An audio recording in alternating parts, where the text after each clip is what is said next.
Welcome. Thank you for being a part of this journey. And I think today, Soul Tribe, this is going to be one of those that you will want to remember. We're going to be talking about a controversial subject, one that, for the American people has been a mystery. I know for myself, I was 8 years old the day our president was murdered, and that's what he was. He was murdered, or at least that's the story, we think, but no one knows. So, folks, all I got to say is hold on. Before I introduce our guest, I just want to say thank you for tuning in. Favor be to you. Thank you, moderators out there. I appreciate you. And hello, darling. Good to see you, darling. So, Ryder, you've been on the show many times. I've been on yours, but I was excited to see Jay last on your 200th episode. And when you told me about what was going on, I was like, wow, y'all really kind of kept this thing under wraps. So kind of to introduce everything, everybody knows Ryder Lee from Raised by Giants. Jay, this is the first time I've had the honor of you on the channel. And for my audience, hopefully some of y'all know Jay. If you don't, I've left the link down in the info box, and make sure you subscribe to both these fine gentlemen's channel. So Jay, welcome. Thank you for being on this side of the river. Hey, well, thanks for inviting me. It's really exciting. It is. So I'm going to kind of turn this over to both of y'all.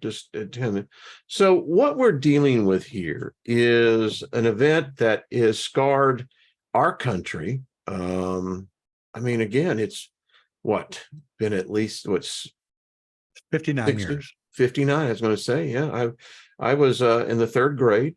Remember as though it was yesterday. I remember they let us out of class about 1 o'clock. And what was unusual was that if y'all were back there, maybe there's some of you that are older, maybe just a bit younger, TV was not on 24/7. There was only 3 channels. Yeah. And Jay, I'm not dating you, but it seems like you have this look and you're like, yeah, I remember. Yeah, I remember because the TV was on all the time. Yeah. Remember? Yeah. For the first time in the history of television, from the minute that the assassination hit until the funeral on Monday, there was no programming. It was all about the Kennedy assassination on all 3 networks, all Friday, all Saturday, all Sunday, all the way up until about noon on Monday. And then it went back to regular programming. And I was like completely blown away. All my favorite shows on Saturday morning were gone. I had to watch all this dour, people talking about people getting killed and shot. And it was a really dramatic event for America. People don't realize it. I remember it being because we stayed up and they just had the cameras, in the rotunda while Kennedy supposedly laid in state. And I think the other thing that was always in the back of my mind is that I remember Walter Cronkite coming in and talking about Oswald, Ruby, and that Oswald had been shot. And of course, it was on live television. I often wonder about that. It has always been one of those things like that was almost like Kubuto theater. Mm-hmm. Yes, it was. The thing about Oswald, well, first off, Wayne, thanks so much for having us on your show. Really appreciate it. And for staying true to your word. I had a couple of interviews booked and they backed out last minute after they saw the film. Not because we did a bad film, but just because of the theory that we present within the film. They didn't agree with. And it is a theory. There's nothing, no one knows. I mean, but go ahead. Yeah. And if you have, I've left a link, guys and gals. So check it out over there on Amazon. Congratulations on that, gentleman, by the way. Yes, thank you so much. But with Oswald, it's really interesting because Oswald was never arrested for murdering the president or shooting the president. He was arrested for murdering a police officer, which was Jefferson Davis Tibbet.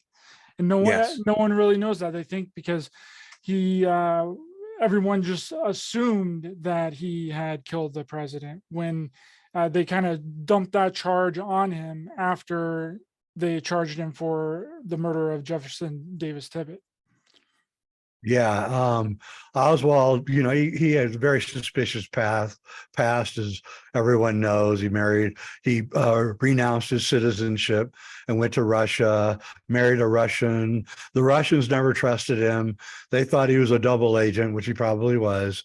And then he eventually came back scot-free. Nobody cared that he'd renounced his citizenship. He was just completely taken back into society. He was handled by people who are obviously spies like George de Mohrenschelt. So Oswald is probably a deep cover spy, intelligence agent. And, I think he spoke 4 different languages, and, the guy barely graduated from high school. Right. And so, I think he was a highly intelligent guy who was used as a patsy. Like he said, he chose the exact word that he was being used as. Yeah, I mean, and again, I mean, the story of his background almost seems contrived. It was almost like, someone was orchestrating this and then setting the circumstances, and I think they call that typology, in for this guy. And if I could just interrupt you, because people don't understand that Oswald had a book written about him before the assassination. Yeah, Oswald had a book written about his time. A guy in the Marine Corps that served with him wrote a book about Oswald in the Marine Corps, and it got published. I still remember, y'all remember Gunny, the guy who used to play the DI. He was an actor, and he actually was a DI. He was on one show, and he said, no way. Not with that rifle. Not with, he said, I knew some of the best sharpshooters in the world. No way. No way. Yeah. Also, there's a lot of other problems, but there's no way a bolt action rifle, your first shot's going to be your best by far. So because you have all the time to plan and everything. And the first shot, according to the Warren Commission, was a good hit, but the third shot was the money shot. That would be your least likely shot. And let's give credit to Oliver Stone. When he came out, I still think it was one of Kevin Costner's really great roles. But even though a lot of that movie was predicated upon a certain path, it was added to, there were some interesting elements about this whole thing. It appeared to be either Kennedy was compromised, or there was something else that he was aware of. And from there, many of the theories have gone down that him and his brother were going to expose the whole thing. I'm not sure. And I'm not giving away the movie. Yeah, but we don't want to do a spoiler, but yeah, you're right. It's curious that the Kennedys, the people don't really ever talk about the fact that Bobby Kennedy, the attorney general for JFK, was really going after organized crime. We talk about the CIA, we talk about, lone gunmen, Oswald and all that. But the most significant thing I can come out of the Kennedy administration, the 3 years of the Kennedy administration, is they're going after organized crime. They got Joe Valachi on the stand admitting that it's all true, that the mob really exists, kind of crapping in J. Edgar Hoover's face in a way, because he had been denying that there was a mob. And here was Bobby proving that there was. The FBI had never done a thing about the mob up into that point. I don't think they've done anything ever since either. So, and the other thing that's interesting is how the mob became part of American culture after the Kennedy assassination.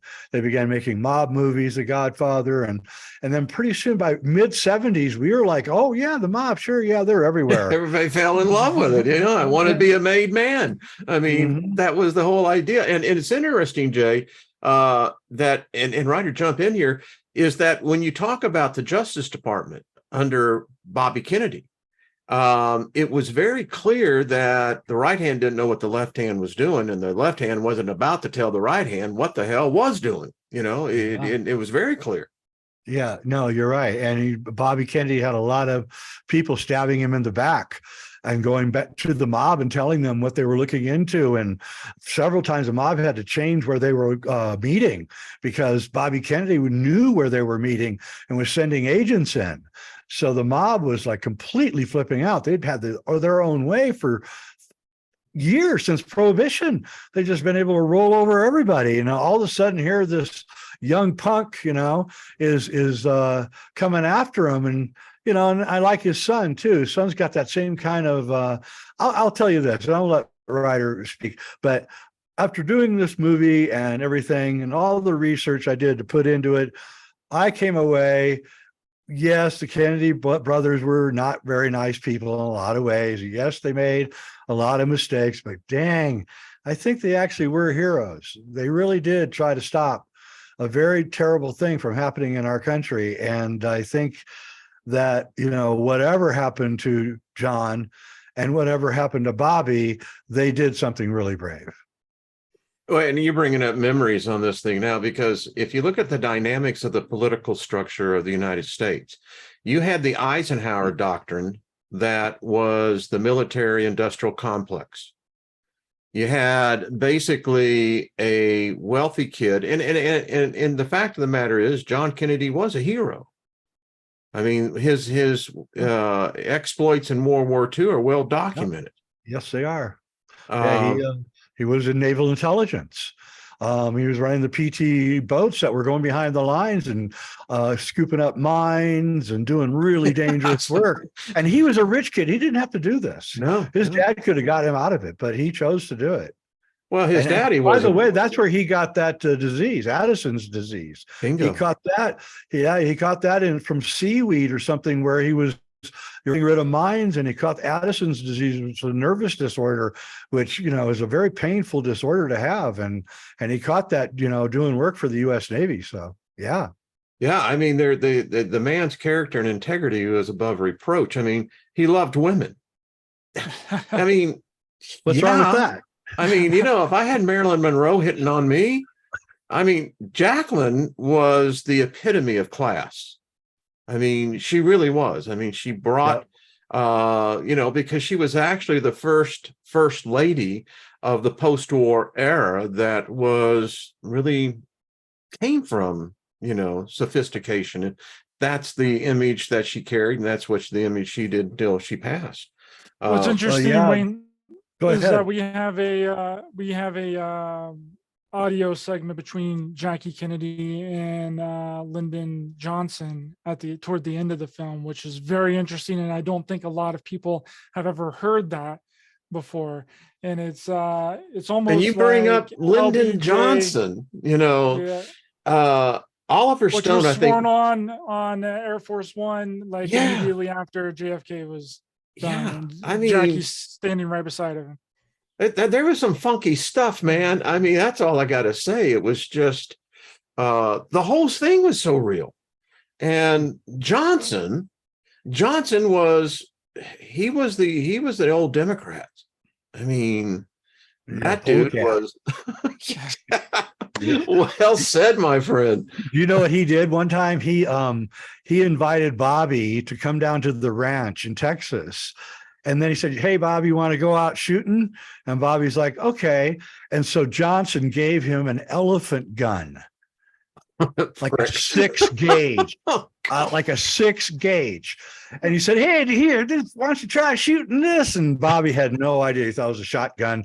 And he lifts it up to the air. He blows off the thing. The thing just knocks him down to the ground. The gun goes flying, and Bobby's got this huge bruise on his shoulder. Because I mean, if you ever fired an elephant gun, my God, you better be, you have to be like really have a lot of strength.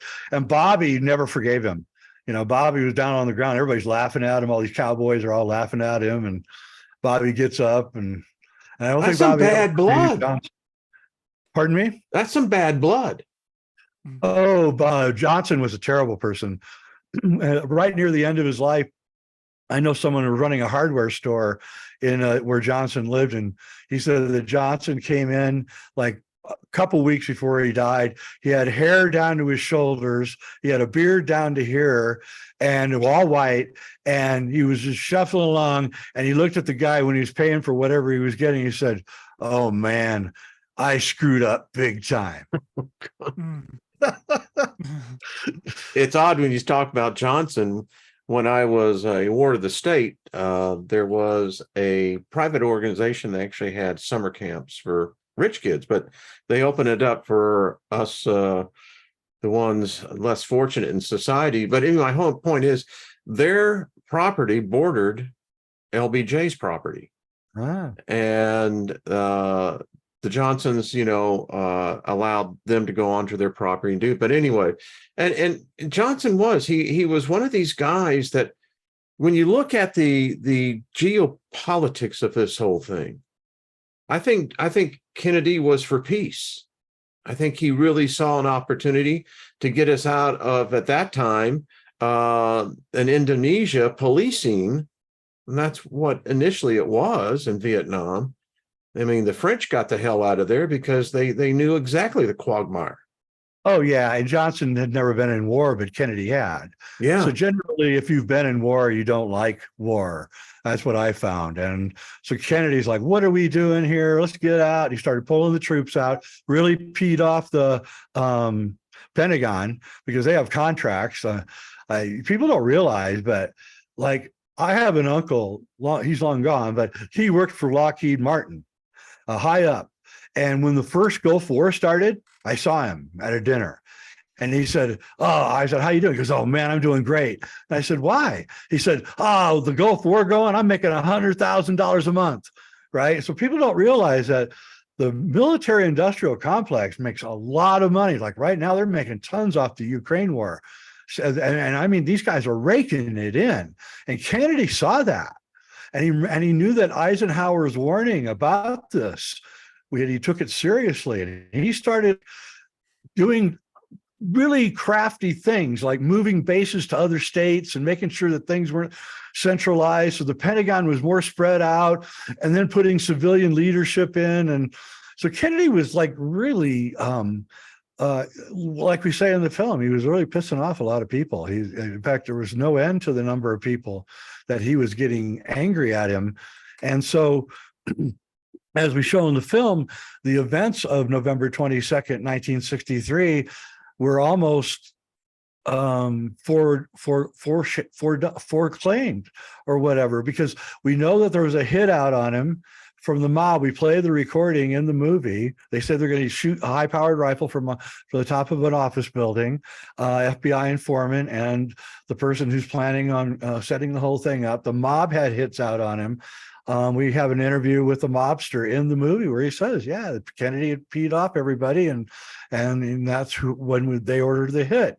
And so what we're showing you in the film is a theory about the assassination, but what we say about the Zapruder film itself is not a theory. We're actually showing you, for the first time, we're using high technology that's just been recently developed in the last 6 or 7 years, where we can take an old movie and put it through this technology, and then it removes frames and scratches and repairs the entire film so it looks as pristine as like it was shot yesterday. And so what we did was we just put the Zapruder film through that kind of technology, and then we're finally, for the first time ever, really able to see the Zapruder film clearly, without any damaged scratches or anything. And what we show is what really happened, at least on the Zapruder film. Anything else, because we also show that the autopsy pictures of JFK do not match what you see in the Zapruder film. In the Zapruder film, you clearly see a shot to the right side of the head coming from somewhere that way. But in the autopsy, this is all fine and dandy on the head, but the back of the head is blown out. So you can say what you want, but somebody's lying. Interesting. Let me ask you, gentlemen, because y'all have done the research and immersed yourself into this. One of the questions I've always had was that, Kennedy was a smart guy. So was Bobby. And I'm left many times to ask myself, so they were aware what they were with the mob. very clear. They had pissed him off all the way back to Italy, from my understanding. Yes. There is one theory out there that it was kind of blessed by the I'll just say the Vatican. So you got Bobby and John, very close brothers. I can't imagine that they would get lured into such what was almost it was a deliberate setup. Well, you got to remember that Joe, the dad, he's the one that forced RFK onto JFK. JFK was using Bobby as his brother and associate, and we were doing interviews for who would be attorney general. And Joe just walked in the room and said, what are you looking for attorney general for? You got one right here, right? And kind of forced it on to John to take Bobby, although he's fine, but he didn't like it because it smacked of nepotism. He actually said that. Okay, so, but he got him. So he had somebody he could trust. And Joe did that on purpose, because here's the thing. Joe was a mobster. Okay, he was clean living by the time that Kennedy was elected, but he had been a mobster and made all of his money running booze out of Canada. And he did something nasty to Meyer Lansky. He swiped a bunch of booze from Meyer Lansky. And Meyer Lansky was really not the guy to piss off. Meyer Lansky never forgot or forgave anybody. So Meyer Lansky had a thing with Joe, and I believe that, I can't prove any of this, it's just speculation. I would never put it in the film, but I believe Joe told RFK to go after him. Wow. Yep. Wow. Mm-hmm. Huh. Yeah, which is crazy because RFK, literally, I watched all of RFK giving his speeches and everything for the making of this film. And it's unbelievable. And we put it in here, the things that RFK was saying to Congress and in these lawsuits. Pretty much everything that he was saying back in the early 60s has been parroted through conspiracy community. They're saying the exact same things, just in different words. I mean, we show it in the film. He says that he has uncovered a huge plot of governmental organized crime. Government organized crime, yep. And that that this organization has 7 to 12 members, right, at any given time. Everything that he was saying, it was unbelievable. I'm sitting there watching this, and I'm calling Jay, and I'm like, holy crap, this guy was the real deal. And RFK, which is JFK's brother, I think people are getting really confused with RFK Jr. and JFK and JFK Jr. Let's clear that up. Let's clear that up right now. JFK is John F. Kennedy, 35th president of the United States. RFK is his brother, who was JFK's attorney general, and JFK Jr. is his son, who's running for president.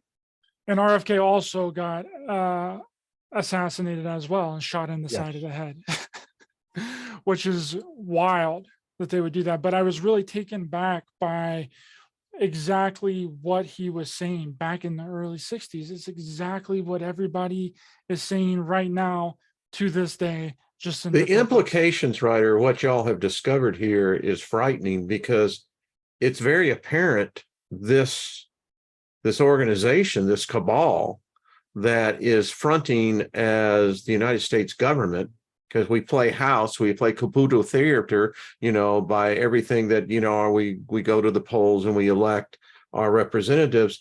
No matter who they are, there's this background that obviously John Kennedy said no. Now it was allowed to continue. Can you imagine where it is now? Almost like you said, 59, 60 years later. Oh, it's completely corporatized. That's what they did. Exactly. There we go. They became the corporations. It's there've been a bunch of movies about that process. The Godfather is about that. Remember, they had the gang, and then he moves out to Nevada and starts a casino, right? Yeah. So now it's a legitimate businessman, right? And same thing. Let me tell you what you're going to do, Senator. Yeah, you're not only going to pay the fee. I love that. I love that Al Pacino. That's just. I mean, it's one of those things that are embedded in my head. Al Pacino is the best non-actor ever. He just sits there with a stone cold face, right? Like, do you really want to mess with this guy? I knew it was you. Stab me in the back. But I and digress. Meyer Lansky is in the Godfather movie. He's the he gets assassinated by Al Pacino. He assassinates the Meyer Lansky character, which didn't happen. Meyer Lansky died of old age. But what was Lansky in on the Bugsy hit? No, that was no, but that's an interesting hit.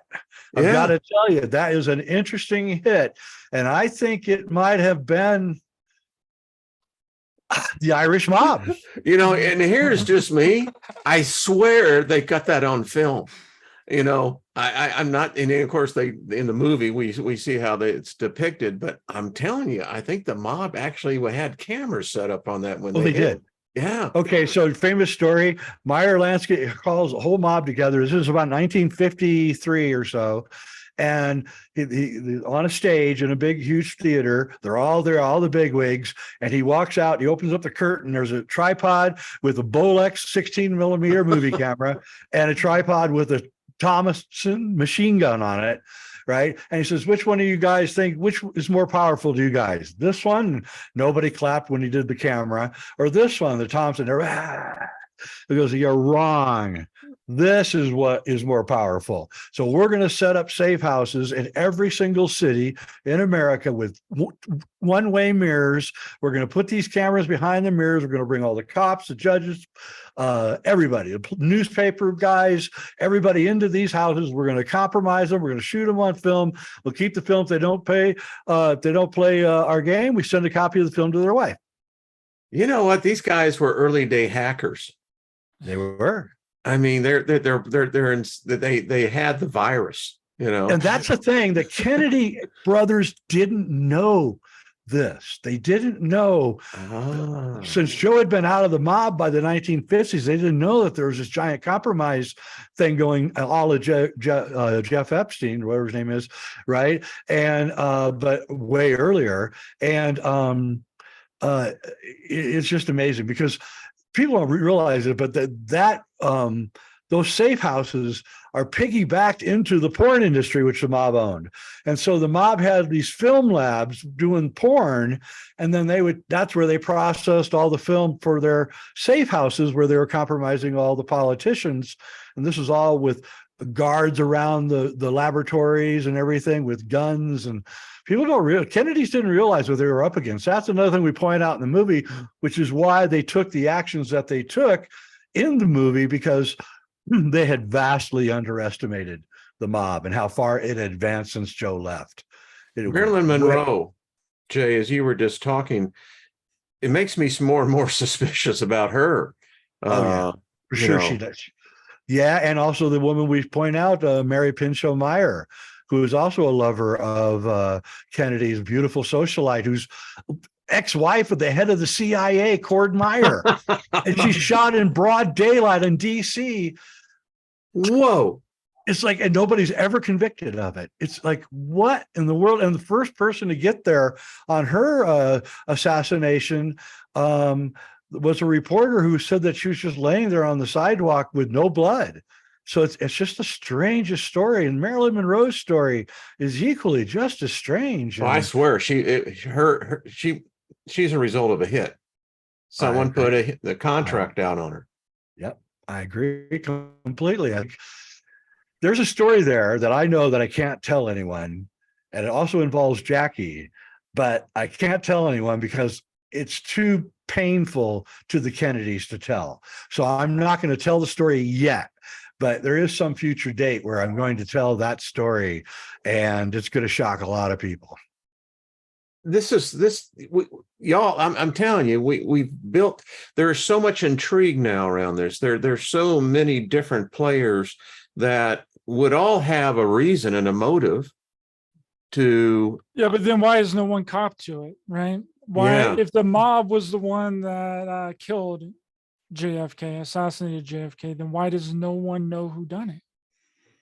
Yeah, because it would seem to me that if you're going to take a chance and kill the president of the United States, you kind of want to make sure everybody knows that it was you that did it, because you're the badass of badasses. Otherwise, You know, all it did was cause all this fear and trembling. We weren't sure at all what was going on.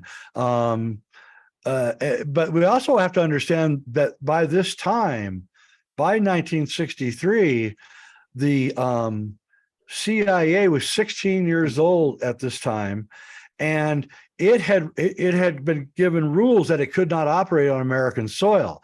So what it had done to circumvent those rules was it brought the mob in and said, listen, will you hit this guy over here? We need to have a hit. Will you hit it? We'll pay you money. And the mob's like, yeah, great. We got the American government working with us.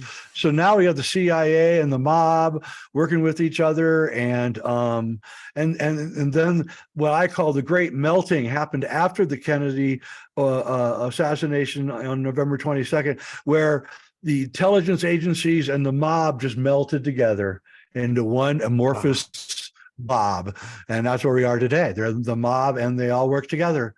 And they also work with like cult groups too. So now cult groups have been brought in to this kind of marriage between intelligence agencies, the military, the mob, and so we're getting this weird like cult thing going now, where they're making cults to mind control people.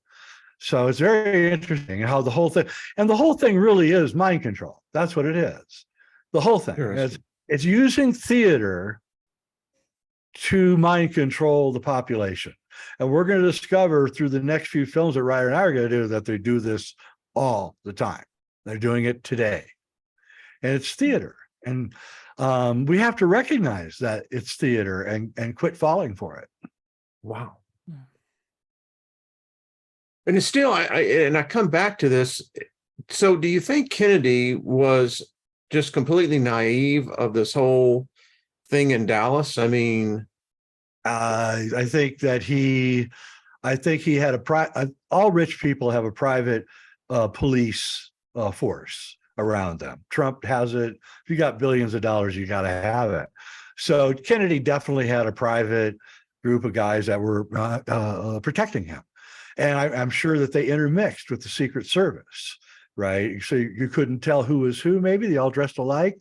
And I think they were the main operators of what was going on that day. I don't think Kennedy really had to do much to get everything done, but they knew that if Kennedy didn't do something, he was going to be assassinated, but probably so was Jackie and the two kids, because the mob. Yeah, that's the thing. You know, you can do something brave and fight against organized crime and throw your life away. Yeah, that's great. But you don't understand. Organized crime doesn't let you get away with that one.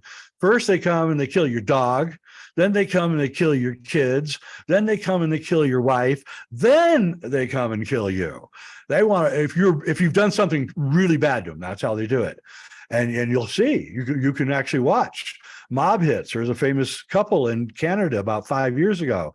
Clearly they were billionaires, and clearly it was a mob hit. And you could see that they came in, they killed their dogs, they killed their kids, right? And it was like, holy moly, man, these people do not fool around. And Joe had to have told John that, this is what they do. This is how Meyer Lansky and the boys, ride. And you better be careful. And John finally realized that if he kept going the way they were going, that he risked all of his family's life. And so JFK had to take some kind of action to prevent Jackie and Carolyn and John Jr. from losing their life too. And we don't know about John Jr. because the fisherman there that was looking up at the sky when his plane said it exploded. So I was in New York City. I was staying at the downtown Marriott that weekend. It was just really odd, the whole thing there too. It was really odd. And there's speculation too that Joe Kennedy, with his mob connections, got JFK elected well. So that might be another reason. And then the mob tried to come in and be like, hey, you're going to have to do what we tell you to do. And JFK is like, no, we're not playing that. And then RFK turns around and starts prosecuting them all. you know? Yeah, So they that was thought like it a was huge stab in the backstab. back. Yeah, backstabbing. And so, So, you know, it was a dangerous thing for them to do. I got to tell you, in retrospect, it was foolhardy and dangerous to go after them like they did. And we was show in there a the money film, motivation to this, do you think? Because I mean, you're nah, talking, it's odd because today everything seems to have a motivation of cash. Not here. not here. I don't think so. I think it was I think it was vengeance on Joe's part. I think Joe wanted to. Maybe he recognized that that you know, he thought it out. And clearly he thought, you know, if this goes on like it's going to go on, there's going to be heroin everywhere. There's going to be, you know, the mob will just take over. And we'll look at the world today. It's not heroin, it's fentanyl, but it's everywhere. We have it in our community. We can't get rid of it. So, you know, who's bringing that in? And organized crime is bringing it in, you know, cartels and things. So, the world that he probably he probably saw the ramifications, saw where this country would go if it wasn't stopped or at least slowed down, and he sent in his own son to do it. And here's what's really interesting, and I this is kind of frightening, but Joe had a heart attack, and he a brain aneurysm from the heart attack, and he couldn't talk after 1962. Really? So yeah, Wow. you know, Joe is a bad guy. I'm not gonna kid you around. He gave his daughter a full frontal lobotomy. Yeah. I mean, a lot of this is, you know, known 21 fact. years old. 21 years old, in a mental institution for the rest of her life. So he wasn't, you know, wasn't like a real sweet guy. You know what I mean? You know, you think about this. So, and in one aspect, you step back and you look and you're going, it was almost like the United States was this pseudo so-called representative government. But that was just the shades. The real business was the business. Right. You have your hand in everything. And I look today, well, if the mob was really smart, apparently they were and are, is that you would become a bureaucrat. Yeah. You would make the rules that would favor the family. They do. They do. I mean, it's like I'm going, John was about to really just do a dump on the whole thing. I mean, that would piss a lot of people off. Well, you know, I'm going to bring this up, and I'm going to be very delicate here because it's important to bring it up. But, you know, that Disney was sat on this film, Sound of Freedom, for 5 years. It was shot in 2017, and it was done by 2018. Disney bought it and sat on it. And you're like, okay, and it's one of the highest rated money films in America right now. Why would they sit on this? And of course, it's a subject matter, right? Okay, so the subject matter, why wouldn't they want that subject matter out? Well, because one of the things that the mob discovered was a really great way to make money was trafficking people. Yeah. And they didn't really discover it until like 20 years ago or so. And so they discovered about 20 years ago they could make heaps of money with human trafficking, just like they could with heroin and all the other things that they did. And so we don't even know how big this is or how much money is being made in it or anything. We really don't know anything about it except that it's going on. I'm going to do a show, Jay, bringing that point out. Do you know how many people go missing a day in the United States? I do. I'm very good friends with David Paulides. Yeah. Wrote the Missing 411 books, and it's absolutely frightening how many people disappear every day. Just disappear. Just go. Never seen. 85,000 children have come over the border in the last 2.5 years, and we don't know who they are. We never checked them. They didn't have any parents. Yeah, that's one of the tragedies in this whole mess. And it's just, I mean, you know, and I'm thinking to myself, it's amazing because cause and effect. So the events of 1963, November 22nd, and to see the impact that it has had on a nation of people, it's heartbreaking in one aspect. And, you know, because I feel like the American people in this thing, they're the ones that are being played for the patsies. Well, our- the FBI and the Secret Service knew what happened, right? And that's why they didn't follow up on any of the eyewitness accounts. None of the people that were that claimed to have seen something. The person that had the shrapnel in the side of their head, supposedly, right? They didn't follow up on that, and then that led people to believe that there was a giant conspiracy around it, right? Whenever you don't give people the facts and the truth behind something, people just create their own facts. They just That's create their own truth, right? And that's how, and the JFK assassination was literally the start of the conspiracy theory. That's where all of this stuff came from. So we're taking it all the way back in this film to the original conspiracy theory. And there's been so many theories over the years that has completely muddied the waters of everything, right? People claim that the guy in the limousine, the driver of the limousine, was the one that shot him. People claim that there was a grassy knoll shooter. That's what Oliver Stone's movie was. They claimed that it was a ritual. They claimed that there was the badge man photo, right? There's all of these different theories and concepts because they know what happened and they don't care, right? They're not going to come out and say exactly what happened, right? Because then that just exposes everything. That's why the JFK documents will never be released, because it actually, I believe that what we present in this film is in those JFK documents. Yep. And that is the thing that is going to completely destroy society. I mean, Trump was talking about to Judge Napolitano that he couldn't release the JFK files because he Bill promised Clinton said the same thing over and over and over again. And he was like, oh, I can't do this because it's going to completely wreck everything. Well, you know, and there's people that have theories that it has something to do with advanced technology and UFOs and that it was the CIA. People have been claiming that the CIA has done it forever and ever and ever. Yeah, it's always been the CIA who pulled not the CIA, right? Because anything that's accepted by the majority of the population is wrong. It's always wrong, right? And they keep the real thing, they hide the real thing under the rug. It's a distraction, right? So what I think that we present in this film is what is in those JFK files, and it's the biggest thing that would completely disrupt everything that we know surrounding the JFK assassination. And I think that's the reason why people, and it's really going to make a lot of people mad. It's going to upset a lot of people, right? It already has. A lot of people have researched this event and studied it for more than half their lives. Like some people, all of their lives, they've studied this event, right? And then we're coming along and giving you what actually happened, or, you know, what we think, and we present it with evidence with the Zapruder film.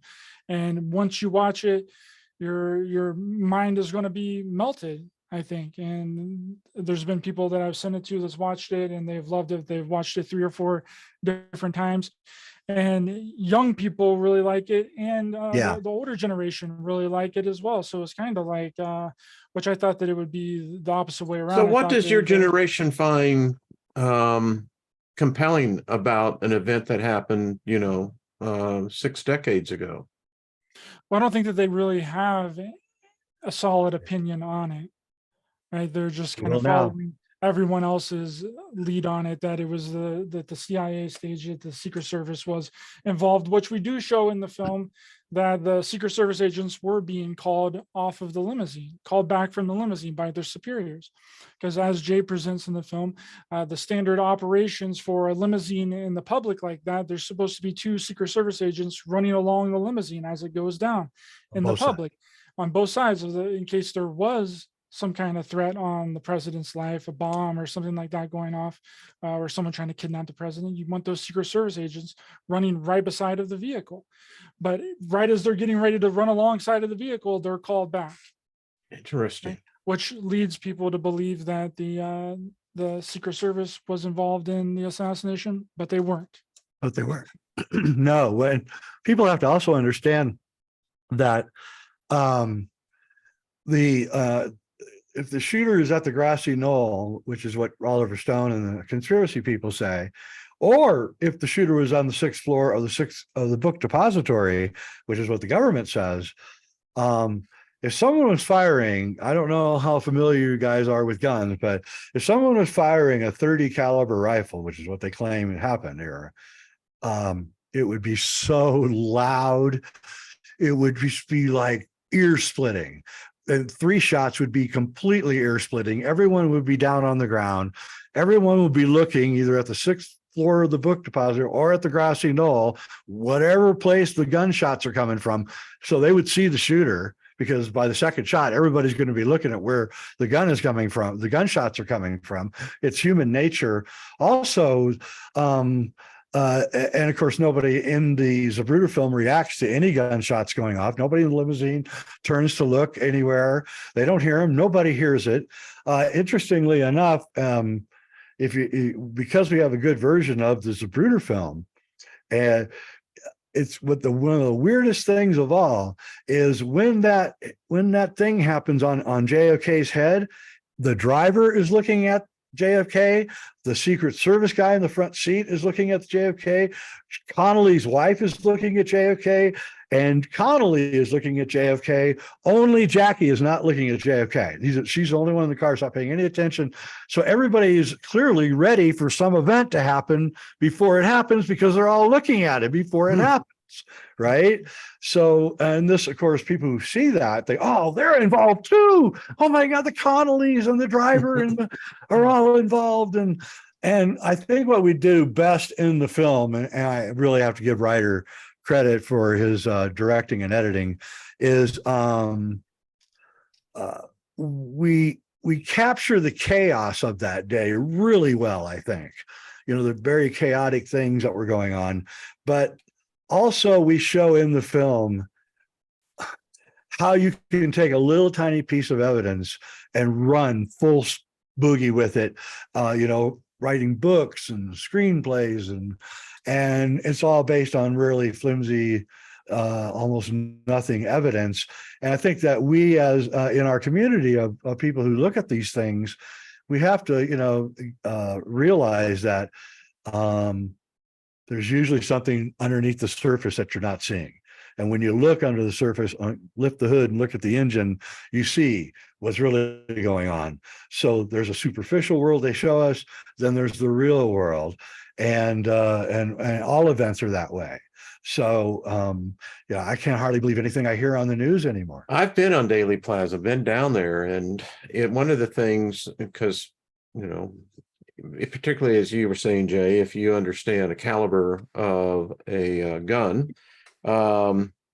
that the echo off the buildings would have been, to me, I don't know how you're taking the technology they had back then, how they could have ever determine from where the initial concussion came from. Boy, am I glad you brought that up, because we've something missing in the film, which I didn't discover until later, only a week ago, I guess. And that is, so I was watching the film and then I thought, well, why did the Warren Commission determine that there were 3 shots? What's the evidence? So I started looking, and there was a cop behind the limousine who had left his radio on accidentally. And so it was being recorded at Dallas Police, right? And so they used that recording. Well, I said, okay, well, then I'm going to try to find that recording and listen to it. So I found it and I listened to it, and all I could hear was just cacophony, noises and people talking and horns honking and engines running. And I was like, maybe I don't have, ear problem or something. I can't hear it. So then I started looking further, and I found a 1980 FBI report. They looked at that. Their acoustic team looked at that tape and concluded there's no gunshots on that tape. Wow. Yeah. And I wish I'd included it in the movie, but I didn't. It's amazing, Jay, you bring that up, because I think you're one of the very few people. I mean, if anyone's ever been down there in Dallas, I've been there several times. It's still one that I just shake my head on. Yeah, you know what I'm talking about. I had a 3-hour layover in Dallas, and I took a taxi to Dealey Plaza about 10 years ago. Yeah. And when I got there, I was like, really? You thought 3? I mean, a 30 caliber bullet is like, the lead is like this big. I mean, it's huge. I mean, and this is the other thing, I hate to say this, because, but if you got hit by a bullet right here, a 30 caliber bullet, this entire part of your head, you'd be a cantaloupe. I mean, it's just People did, and it's curious how people who know guns haven't asked themselves these questions. Like, why isn't anybody reacting to gunshots? Why isn't his head blown completely off? It's just curious. And I don't know why. I don't think it's a conspiracy. I think that the whole thing is just so confounding that even really intelligent people get it wrong when they look at it, because you have to know so much to understand what you're really looking at. You know, the implication. Go ahead, Ryder. I mean, even the cover photo that you used as a thumbnail for this video is very telling.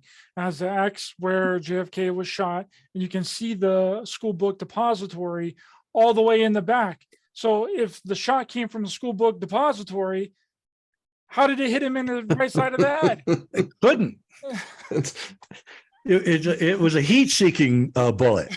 Well, and that's the other controversy. I mean, Stone brought that out in his film, and again, it's that classic moment for Costner, where he shows. So, how the hell did this bullet go out, do a 180, come back and do a 45? And it's pristine. I mean, anybody knows bullets. That's like, hitting look at there it is. And there's the bullet. No scratches on it at all, Mom. No, yeah. There's a reason why bullets are copper. I mean, there's a purpose for that. Well, also, the bullet was found on a stretcher at the hospital. Would it fall out of Kennedy on the stretcher? Come on, it couldn't have, because it hit Connolly. So, and I'm sure the powers to be don't like these type of conversations, but listen, an event that happened 60 years ago that we still don't have any answers to. I mean, well, I think we do now, but I'm not going to give away the end of the movie. What I've discovered from the movie is that the boomers, and they're the ones I was actually most interested in because I'm a boomer. The boomers are shocked. Yeah. And then the younger people are like, oh, finally, we can get this thing behind us. So that's kind of that's what I think is going to happen. I think that just like with the moon landing, how shocking it was when we saw the effects of Stanley Kubrick making them and everything. And I didn't say we didn't go to the moon, I just said what we see is Stanley Kubrick doing that. Now everybody pretty much accepts it. I think that's what's going to happen here. The boomers are going to be shocked. Then they're going to accept it. The younger generation, the Xers and the millennials, are going to go, good, let's get this behind us and let's move on. And I think it is time to move on. I really do. There's a certain healthy aspect to that. I mean, thank you. It's a very healing movie, I think. It's like if you have a splinter, it's going to fester. Yeah. The way to do it is cleanse it out. And I believe y'all have done that. I think, as you said, you've reached, and I'm not going to give it away, some very startling conclusions that I could see why those conclusions could potentially piss some other people off. I'm just saying, guys, cognitive dissonance. It's causing cognitive dissonance. Big time. I mean, I have a really good friend who's a very famous, I've known him for 40 years. He's a real famous conspiracy theorist, and everybody knows his name. And I sent him the movie and he watched it, and you should read the email he sent me. It is just one disparate sentences, makes no sense with the next sentence, and it's just, you can tell the poor guy is going through the worst cognitive dissonance he's ever had. He's trying to explain it to himself because he's not explaining it to me. Like, what the hell are you doing, man? It's really fascinating. Everybody has such an investment in the dark side of the story. That when you see that it's not quite as dark as everybody's painting it, it's not as much fun.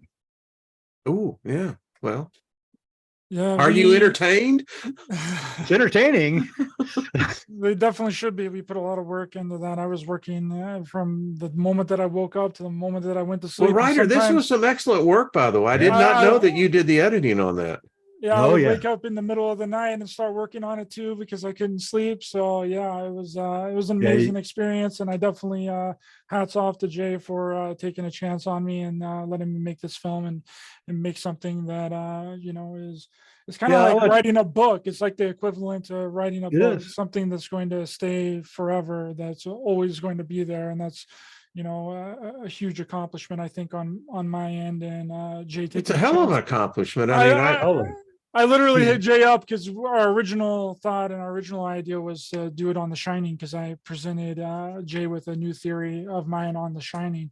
And that's going to be our second film, and then we're going to do another film. But we decided to do this one first because we needed to get something out right away, and then also the announcement of RFK Jr. is running for president. So we and the 60th anniversary. And the 60th anniversary. Yeah, they're kind of nervous about that, the establishment out there. They're like, well, I want to say something about this. Ryder did a great job. I had no idea that he, and I did take a chance on him. What happened is that I turned 70, and I got a phone call from an old friend of mine who's about my age too, telling me happy birthday. And he's a filmmaker, famous filmmaker. And he said, "So are you mentoring anybody?" And I'm like, "What? What are you talking about?" And he goes, "Wait a minute. Are you telling me that you've got all these skills, a lifetime of skills, and you're just sitting around wasting all those skills? You're not helping anybody?" I said, "I didn't even think about it." And he said, I'm helping like 5 people, dude, and you're not helping anybody." And I was like, I started feeling really guilty. And then, like the next day, I got the idea for JFK X. It all just flashed in front of me, the whole idea. And then I was, I think, Facebooking with Ryder at the time, and I said, "Hey, you want to make a film?" And he said, "Yeah." And we split the roles up. I said, "You direct and edit, and I'll produce and write." And he said, "Okay." I said, "Well, can you sleep on a couch for 2 weeks? Because I haven't got anything but that." And he said, "Oh, no problem." And he actually had it worse than a couch, so I'll say that. He had a cot. Anyway, so he came down here. And I'm really tall, Jay. I'm 6'4". Yeah, he's really tall. He really is, folks. I mean, if you've not seen Ryder, I saw you with Trina, and I said, "He's definitely damn, that dude is tall, man." He's a redheaded giant. And so from the day that I got the idea to the day it went up on Film Hub and Amazon Prime, I should say, 88 days total. 88 days total. That's the fastest film I've ever made. And to me, what I think happened is the universe, whatever you believe in, higher power, said, "It's time. It's time for this to get out. It's time to put this behind us. And I'm just going to remove all obstacles for these 2 guys so that they can get this thing out as fast as they can." And I mean, even the Film Hub is all AI. It's really a pain in the ass to work with. You have to do all the work yourself. Nobody helps you. There's no help center or any frequently asked questions. And I'm like, daunting task of being this, guy who's not really super high tech, having to do all of this. I'm determined to do it. So I'm just like Ryder's working 16 hours a day. I'm trying to get this thing up 16 hours a day. And then we got it up and got it on Amazon Prime, and the rest is history. But the universe just paved a smooth path for this to all. I kept waiting for something to happen, to be honest with you. I kept waiting for a technical glitch or Ryder and I to get in a big argument or something. I was like, something's going to happen here. We can't go this well, but it did. And I'm really happy for it. And I had no idea about Ryder's skill set. He didn't show me any I was surprised. I got to tell you, Ryder, it was the editing. That's what I did for 20 years. I worked in post-production for some of the biggest post houses. So you did an excellent job. I thought the voiceover and the syncing was perfect on, I'm telling you, I'm impressed because I haven't seen any misedits. So no, I've had four filmmakers have now, famous filmmakers have seen it and have told me, "Whoa, dude, that's really well made." Yeah. So yeah, thank you guys. I was excited to bring this to the forefront because I don't think people really realize what I was capable of and what I was capable of doing. So I'm glad that it came across that way and showcasing my talent for. Well, I want to see the next one for sure. The Shining, that is, that's one, and I'll be the first. I'd love to do another interview when that film is released. So it's an open invitation. Thank Yeah, you. I'd like to say that what we're going to be doing with the 3 films that we're doing, and maybe 4, maybe more, is we're twisting reality back to normal. I love that. It's kind of like doing taffy, you untaffy it, Yeah. Yeah. So we made the JFK assassination normal. Yeah. Well, folks, I hope you found the conversation. I mean, this has been fabulous, gentlemen. I'd encourage everyone. I believe that, and the price for on Amazon that I've left below, very reasonable. I think it's what, Yep. $2 to rent it, and $4.99 I think to buy it. So it's a way that we can all show our support, because folks, when you're into film and you're not only the creative aspect, but you're also the production to get it out. I mean, it's hard work, and it's sometimes very, how shall we say, can be a challenge, because you're focusing your energy. And I don't usually make pitches like this, but this is a way that you can put a few coins into their pocket that'll help, so that Ryder next time won't have to sleep on a cot, that will actually send him with, his own folding bed. That's the plan. And we can help this thing by going viral. And, listen, the next one, who knows, they may be able to actually get some editing equipment. I mean, the possibility. So my point is, drop some money in over their side. It's cool. It's going to go to a good cause. Yep. Amazon these Prime. People. There you go. Amazon Prime, JFK X, solving the crime of the century. And by doing that, also, the more hits that they get over in Amazon Prime, the higher it will go up in, when you're browsing, And if you like it, please give it 5 stars and a good review. We really appreciate it. Bingo. There we go. So please share it out with your friends and your family and everything. That really helps. This is a grassroots thing. Like we don't have a big production company behind us. We don't have not yet distribution. Not yet. I hope for the second one we do off of this film, because the second one's going to be amazing. Abracadabra. That's right. It cast all the favor on that, Wayne. Thank you. But yeah, we don't have a big production. This is just all, we don't have distribution. We don't have people pushing it out. It's just really just me and Jay, and we're going to be doing these interviews. So please watch it. Please share the link with your friends and family. And thank you guys so much for coming on here with me. And thanks so much, Wayne, for inviting us on. And thank you, Jay, for taking a chance on me, my friend. I literally just messaged him. He was like, how confident are you in your editing abilities? And I was like, I'm very confident. And Jay was like, all right, come on. I was proud of you. Proud of you, man. Well, I actually thought I was going to be having to show him how to do things, and I didn't have to do any of that. So I was really grateful for that one too. All right. I thought I was going to have to teach him what a dissolve was. And the next thing we're going to do is we're going to start getting you guys into some nominations. There's a lot of different film festivals out there that this is the type of thing that I would find very appropriate. I would think something you two should think about is making plans next March for South by Southwest. This is something you need to start doing now. But the talent that I have seen, I have been the president of ad clubs and International Television Association, so I know what I'm speaking about. My company was the first company that ever did a live webcast from South by Southwest. Really? Yeah, that was back in 2000.